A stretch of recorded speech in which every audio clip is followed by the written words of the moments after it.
Now, before we start this video, I just want to say to everybody, whoever is depressed watching this video, whoever is upset or in a dark place, I will put a link in the description for the Samaritans and people who are professionals. I'm middling professional, I suppose you could say, in mental health studies. But always know there's somebody out there to help you. There's nobody who's on the wrong during these times of trouble and crisis.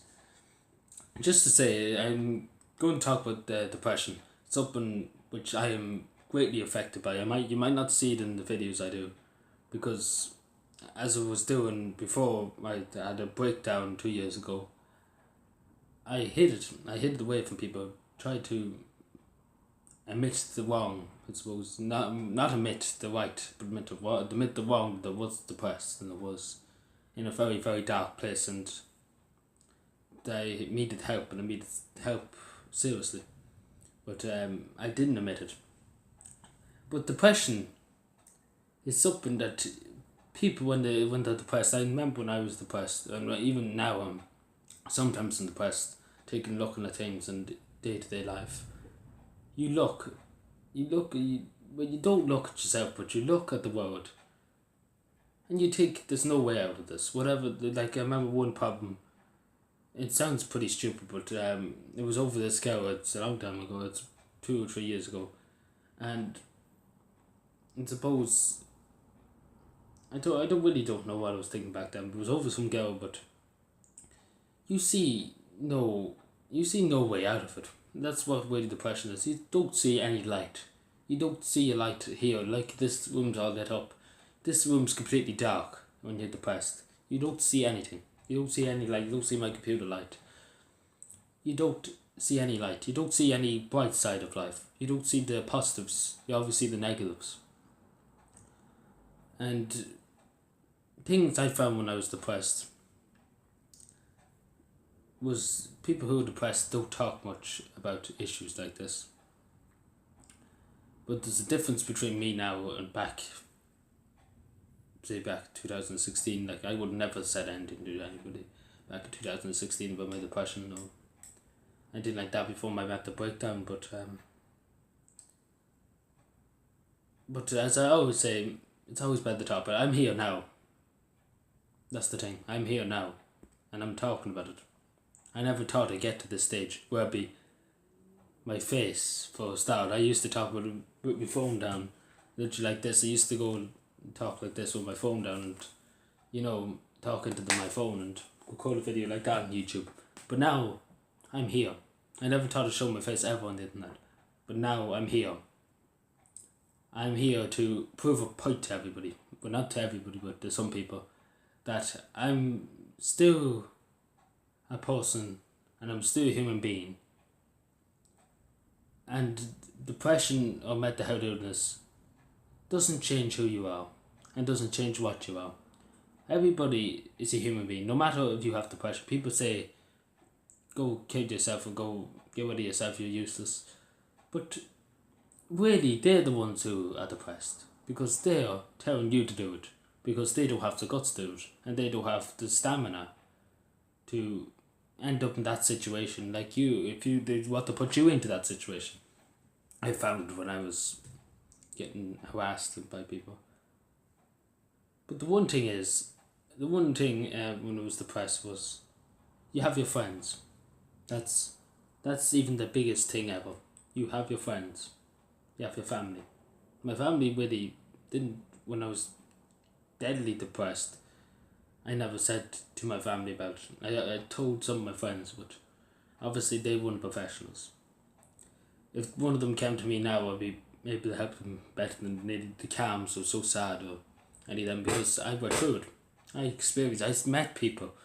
met people that were so grief-stricken that it's unbelievable to think that God, whatever God's up there, would let this happen to poor people who'd never done really anything wrong. These people just came on hard times, who didn't deserve to be like this, and shouldn't be like this. If right was right and wrong was wrong, but as I said in the last video, this country has no such thing as right, because everything seems to be wrong. like, it doesn't help in this country. I know, believe me, anybody who's depressed and say, it's easy to say the talk to somebody like that. I know calms and so sad are packed to the max. I know. I'm going to tell you this straight out. I do go into So Sad, which is a voluntary organisation to help with people with depression and anxiety and the rest of that. I do go to them on a daily basis, on weekly basis. Sorry, I had to just get that drink in.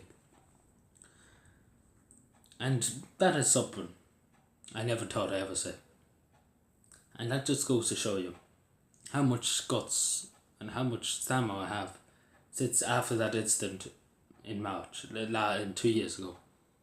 Because I never thought I'd sit here. I never planned to even be around back 2 years ago. But I'm here. I'm here because my friends and people helped me, along with the guards and along with the state. They helped me. And mine was not tell a lie, they did help me. And I have huge respect for them. But the thing is, I said what I was going to do. I said to people what's going to happen. And they were able to help me. Because I described to them so well what I'm planning to do, what's going to happen and everything.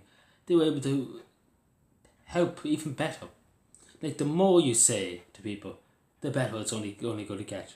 Because you might think it's only trouble, but if you're suicidal or you're depressed or anything like that, it's better to talk about it. Believe me, it's not stupid. The first time I spoke out about this, so I talked about it in the video, was like, this is stupid. But you hear me now, and I'm here now, and you don't see a bottom on my face. Because I'm here and I know what I'm talking about, because I'm here this long. I met so many people. I feel it every day, depression and anxiety. I feel it every day in my body. Because I'm a worrying type of person. I get people who have anxiety. I get them. Believe me, I get them. That's why what makes me different to other politicians. Because I'm down with the young people. I'm talking to the young people. I'm talking to the older people too, the younger people, the middle people, the people in the 30s. And I'm always like to them, never let anything worry you. Because we only have one life.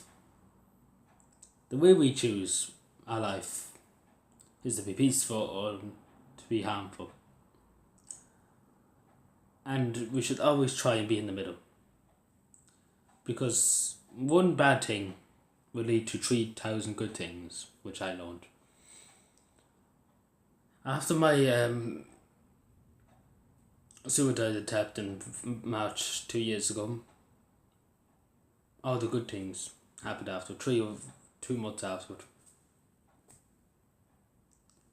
God, gifts and gifts and gifts of joy came to me them 3 months after that, because nothing bad could happen. Everything I got was good. Nothing was bad.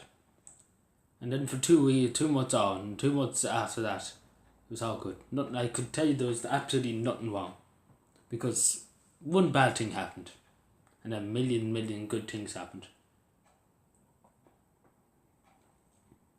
My apologies, my throat was tired. So just saying to everybody, if you're depressed, please, call this number. Or if you live in the United States or the United Kingdom or Norway or Sweden or Finland or Russia, don't be afraid to contact me. Don't be afraid. I put my Twitter account in the description if you want to contact me. You can send me a message. And whatever country you're from, if you want me to get even the email, if you even want me to get in touch with them, for you, I would try my best to get in touch with them. But obviously if they're in Finland or Norway or Sweden, I just give you the email or something for them. Because we're all in this together. We all try and help people get through life. And they should, as I said, my friends help me every step of the way. My family help me every step of the way. I might feel, I tell you the truth, I might feel myself to be on my own. That I have no people around me to support me and to keep me hopeful. I feel myself, I keep myself hopeful. And I feel like I'm struggling, fighting this war on my own, in other words. But honestly, my family and my friends are 110% beside me. all the way. And just to say again, never be afraid to talk. Because that's the only way things can get done. If we talk. If we negotiate. And above all, if we rely on people to help us. Because as I said, together we're unstoppable. But one man is unbeatable. Or one woman is unbeatable. Because after you get a bit of help from your friends, you're unbeatable, you're unstoppable. Because you have your hope and you know that your friends are beside you. You know that your family is beside you when you get your leg up from your friends or your family. You know it. You know it in your heart and soul. And believe me, I'm speaking from huge experience. And I know more than any psychologist or any doctor in this Republic of Ireland. I know heavily about this. I was through it. I'm speaking from experience. I'm speaking from the time where I thought there was no going back. But as I said, I'm here. Thank you for watching. Subscribe more and bye.